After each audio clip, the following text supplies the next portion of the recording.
जय जवान जय किसान साथियों, आज अफीम नीति 2024-25 को लेकर के बहुत बड़ी सूचना प्राप्त हुई है कि माननीय राज्य वित्त मंत्री महोदय पंकज जी चौधरी के द्वारा बड़ी मीटिंग का आयोजन किया गया, जिसमें हमारे सांसद साहब सीपी जी जोशी और हमारे सांसद साहब सुधीर जी गुप्ता सहित दुष्यंत सिंह जी एवं कई नारकोटिक्स विभाग के बड़े पदाधिकारी शामिल हुए।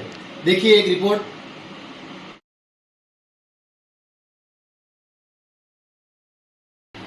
मीटिंग में अफीम नीति को लेकर के कई मुद्दों पर विचार किया गया।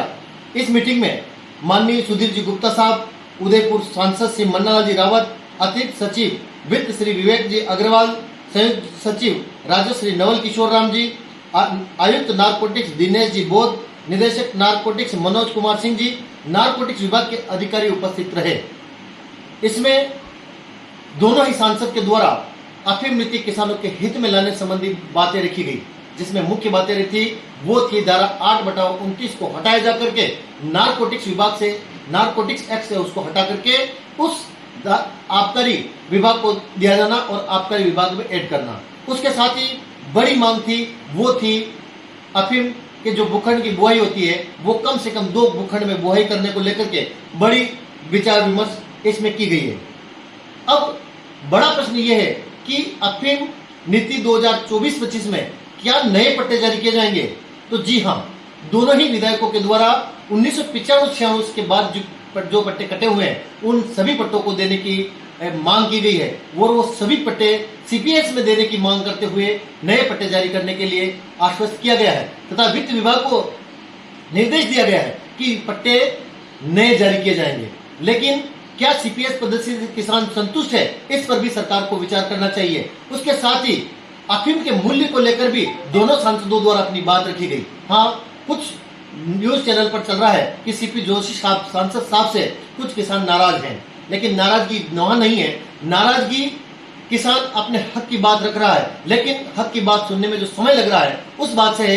सांसद साहब से कोई नाराजगी किसान जाहिर नहीं करते हैं। मैं खुद भी एक किसान हूं, मैं सांसद साहब की भावनाओं के साथ में हूं, मैं सांसद साहब के साथ में हूं। और कोई चैनल अगर ये बात कहता है कि सांसद साहब सीपी जोशी से लोग नाराज हैं, तो नाराजगी सांसद साहब से नहीं है।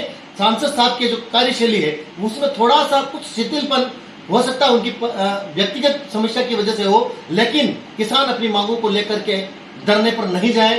इन बातों को भी सरकार को ध्यान लगाना चाहिए। डोडा चूरा जहां एमपी में कभी मांगा नहीं गया, वहां राजस्थान में हर जिले का अलग अलग डोडा चूरे का मांग करना भी सरकार के खिलाफ किसानों में आक्रोश पैदा करता है। उसके साथ ही इस वर्ष जो आबकारी नीति इस वर्ष जो अफीम नीति जारी की जानी थी वो 25 सितंबर के बाद जारी की जानी थी, लेकिन आज 10 अक्टूबर तक अफीम नीति जारी नहीं होने से किसानों में कुछ रोष व्याप्त है। लेकिन किसान किसी से नाराज नहीं है। हाँ, किसान अपने अधिकार की बात रख सकता है और अपने अधिकार की बात रख रहा है।